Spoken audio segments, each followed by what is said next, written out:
Howdy guys, time for a new video. This time I thought I'd do a wrap up of the books that I read in January. Now this is my first ever time of doing a wrap up video. I'm aware that it's late. I was ill last weekend, so unfortunately I wasn't able to get it done. But better late than never. When I first started doing BookTube, I had intended to do a lot of reviews of books that I've read. I almost thought I would review every book that I've read and do a review video, but sometimes I just find that I don't have that much to say about them, and I found that I was saying similar things and repeating myself.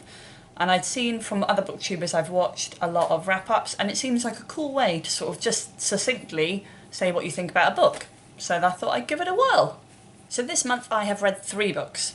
The books in the thumbnail bear no resemblance to the ones that I've read because they are all library books or on Kindle, and the library books have gone back. But I'd originally hoped to read more than 3 books, but unfortunately the first book that I read I wasn't that into, so it took me a really long time and was just slow going. The first book that I read this month, that I started reading actually last month, was Northern Lights by Philip Pullman. Is it called Northern Lights or is it Golden Compass? But it's the first book in the series anyway. Originally when I started reading this I found it really interesting. I was really excited. Obviously it's a very famous book. I had vaguely seen the film, I think, a long time ago, and I thought, yeah, this is really popular, it's going to be great.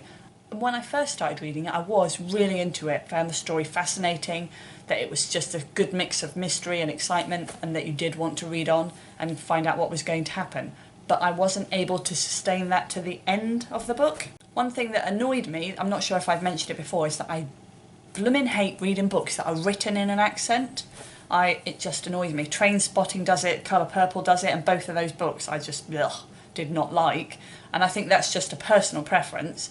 But in this book, it does a similar thing. Not quite as dramatically, so you're able to keep reading, but some of the characters talk with an accent, and that's written in that way, and that just annoys me and I find it hard to read. I think fundamentally this is a good little adventure book that passed the time, but for me, I just didn't buy into the story that each character has a demon, and it's to do with their relationship with their demon and how the demons interact, and how the character and the demon are really closely tied together, and their bond is sort of so strong that it causes them physical pain if something happens to the other one. And I think my issue was that I just didn't buy that. I just didn't get it.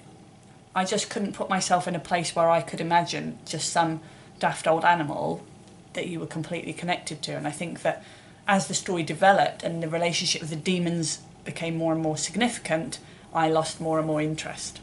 Overall, I just felt it was an alright book, alright adventure story, but it just went on for too long and I lost interest in it quite dramatically towards the end. So I gave it, I think, 3 stars. I read it, I finished it, but it took me weeks over Christmas to read, and I was a bit disappointed. I thought because it was very popular, I guess I expected a bit more.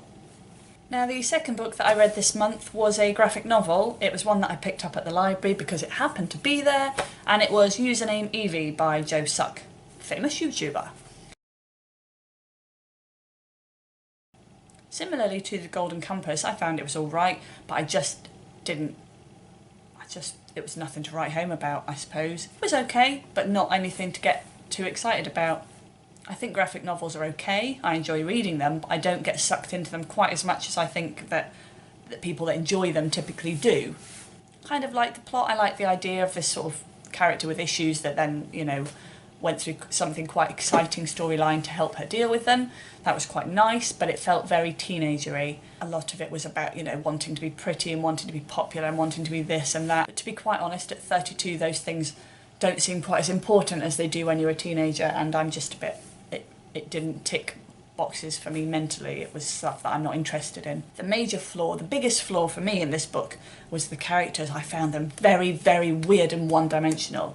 Like, rather than having characters with depth who were, you know, a little bit nerdy and a little bit cool, they was just like, nerd, cool person, this person, cool boy, you know, and it felt really weird. I didn't like that at all. It felt, everything that the characters did, I felt was predictable based on their stereotypical personality, rather than them being real characters with real motives and things like that. I think I gave this 3 stars on Goodreads, I can't remember.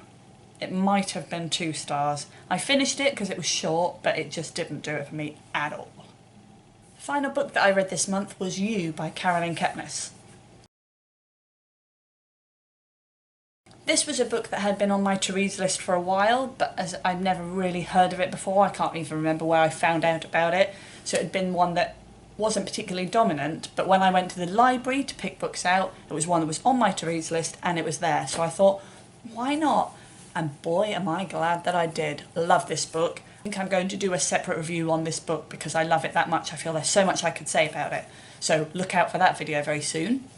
Basically, the story is about a guy that works in a bookshop who one day a girl comes in, very beautiful girl, very cool girl, and he falls for her hook, line and sinker, and then becomes quite obsessed with her. Finds out about her on the internet, stalks her, finds out where she lives, and uses that to his advantage to get her to like him. And it's about their relationship, how their relationship evolves, and yeah, and it's quite a thriller because you know that there's this quite seedy guy and this quite cool girl, and how their relationship evolves, and yeah, whether or not he gets completely creepy or whether or not it builds into something that's quite nice, really.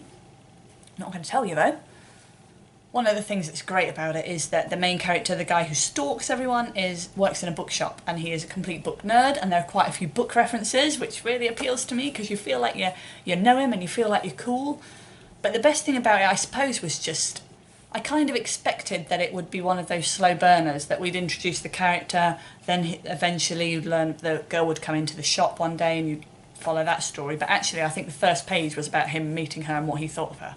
So you get sucked right into the action, and it's told, I believe it was told first person, as though from his point of view. And I think that getting in this crazy stalker person's head was completely fascinating. Like I say, if you want to learn more, go and watch my review video of it because I love this book. I could talk about it all day. I gave it 4 stars on Goodreads. I thought the ending was a little disappointing. Not the ending, but the end half of the book, the end section of the book was not as strong as the start, but I can explain more about that on the other video. Well, thanks for watching, guys. As I say, this is my first ever wrap-up video, so I'm not sure what you think of it, whether it's the right style, but I've enjoyed doing it. I enjoy talking about books, but not worrying that I'm talking in too much detail or not enough detail. If you've read any of the books that I've read, then please leave me a comment. I'd love to know if you agree or disagree, or I just want to talk about books. I will see you next time. Bye bye.